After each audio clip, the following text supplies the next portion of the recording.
Hello everyone, as promised, I went back to the old server of DC Dark Legion, specifically server 200, to make a comparison video between the Razal Ghoul banner and the Talia Al Ghul banner to help you choose more easily.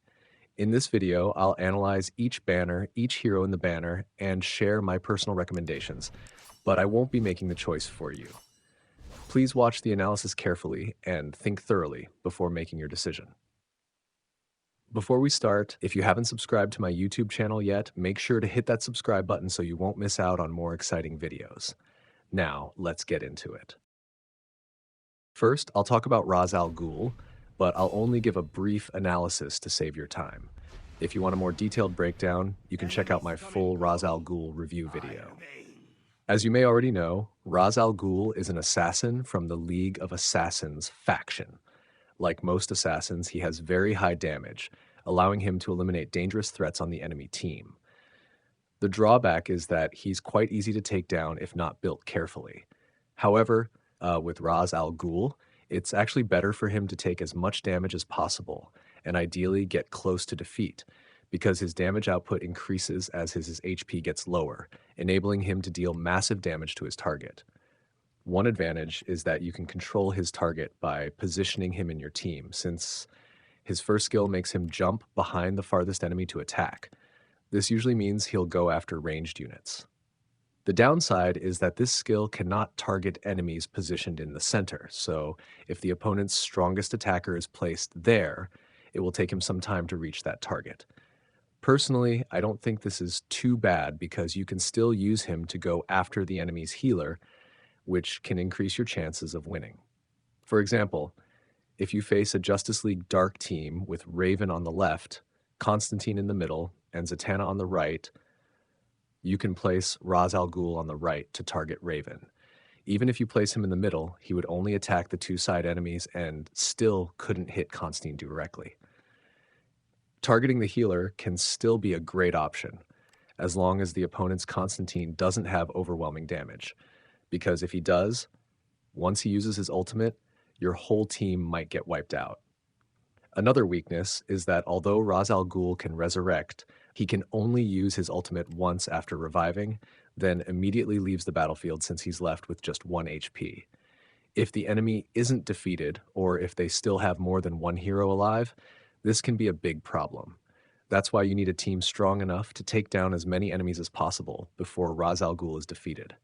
For example, Constantine's AoE damage can help finish off most enemies, making it easier for Raz Al Ghul to take down the last one.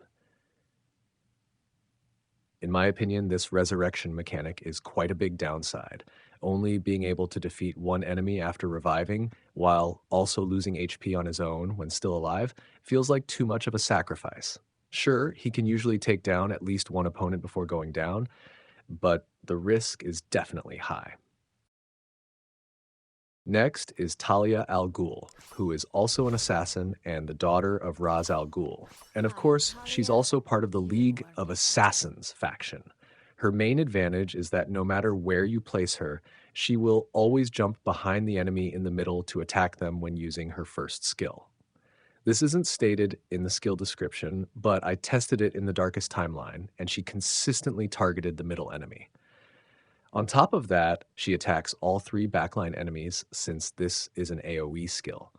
However, the damage isn't very high, despite having a higher damage percentage scaling from attack compared to her father, because her passive skills don't boost her attack, so her overall damage is still lower than his. Even though her damage isn't that high, she does have the advantage of generating extra energy, letting her use her ultimate faster.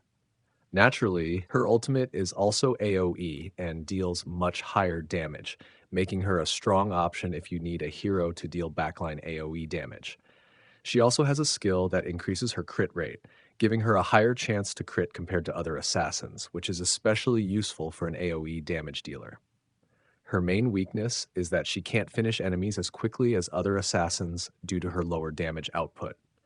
However, if you upgrade her to Purple Star, her damage becomes on par with Constantine, allowing her to take down enemies quickly, at least those of equal strength. Against much stronger opponents, though, she won't be able to defeat them. Personally, I find her more useful than her father, because Razal Ghoul can't attack the middle enemy right away while she targets the middle first. Plus, thanks to her AoE damage, she can hit all three backline enemies at once. If you pair her with Constantine, she can finish off enemies before they even get a chance to use their ultimate. You can also pair her with Lex Luthor for heavy damage against the enemy's backline attackers.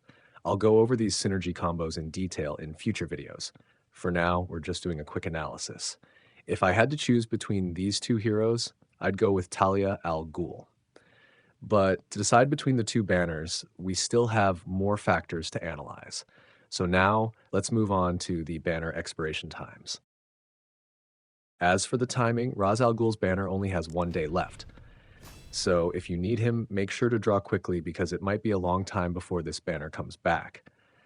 Talia Al Ghul's banner still has 15 days remaining, so there's no rush. Based on my experience, the last few days of a banner usually have a higher chance of pulling a mythic. Sometimes you can get one within just 10 draws, so you can reach Mythic Plus faster, meaning Razal Al Ghul in this case.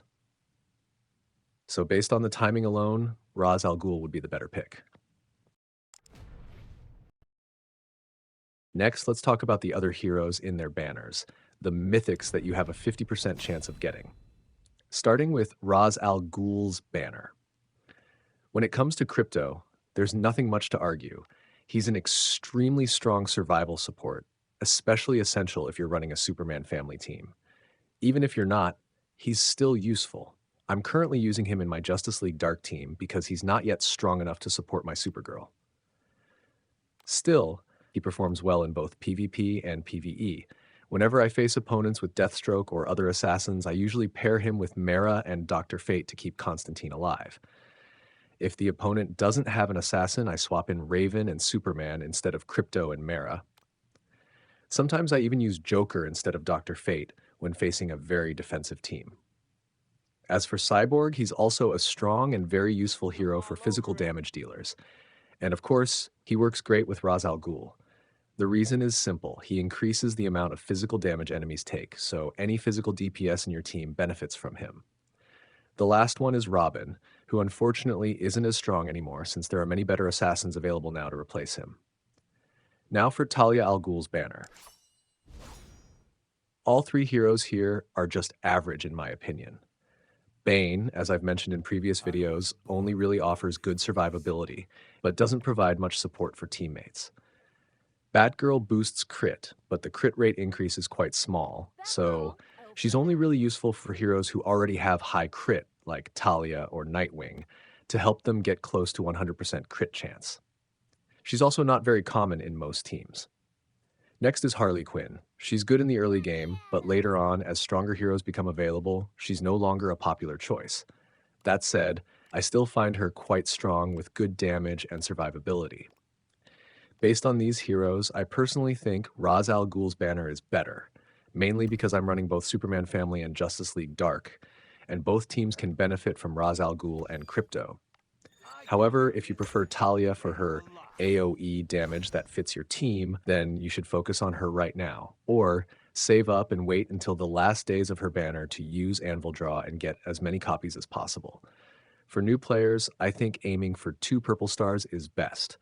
This gives her enough damage to take down strong ranged enemies quickly, helping you climb the ranks faster. That's it for today's video. If you want me to compare other banners or heroes, leave a comment below. Thanks for watching, and see you next time.